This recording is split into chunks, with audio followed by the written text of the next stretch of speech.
Hello everyone, welcome to Sanmarga classes. ನೇರ ಮತ್ತು ವಿಲೋಮ ಅನುಪಾತಗಳು ಅಧ್ಯಾಯದ 20ನೇ ಪ್ರಶ್ನೆಯನ್ನ ಗಮನಿಸಿ. ಈ ಕೆಳಗಿನ ಕೋಷ್ಟಕವನ್ನ ಗಮನಿಸಿ ಎ ನ ಬೆಲೆಯನ್ನ ಕಂಡುಹಿಡಿಯಿರಿ.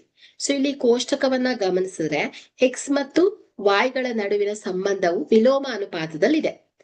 ಸೊ ಅಂದ್ರೆ ಎಕ್ಸ್ ಮತ್ತು y ಗಳ ಗುಣಲಬ್ಧವು ಸ್ಥಿರವಾಗಿರುತ್ತೆ. ಆರ್ ಮೂರ್ಲೆ 18, ಆರ್ ಮೂರ್ಲೆ 18. ಸೊ ಅಲ್ವಾ, ಮೊದಲನೇ ಕಾಲಮ್ ನಲ್ಲಿ ಇದನ್ನ ಗುಣಿಸಿದ್ರೆ 18 ಬರುತ್ತೆ, ಇಲ್ಲೂ ಕೂಡ 18 ಬರುತ್ತೆ. ಸೊ ಹಾಗಾದ್ರೆ ಇಲ್ಲಿ ಮೂರನೇ ಕಾಲಮ್ ನಲ್ಲೂ ಕೂಡ ಅಷ್ಟೇ ಬರ್ಬೇಕು ಅಂತ ಆಯ್ತು.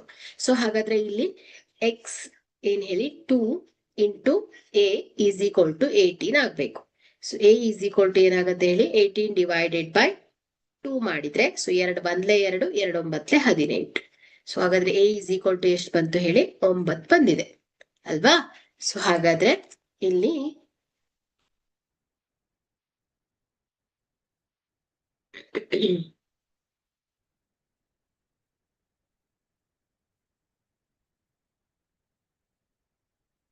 ಸೊ ಇಲ್ಲಿ ಕೆಳಗಿನ ಕೋಷ್ಟಕವನ್ನ ಗಮನಿಸಿದ್ರೆ ಎ ನ ಬೆಲೆಯು 9 ಆಗಿದೆ.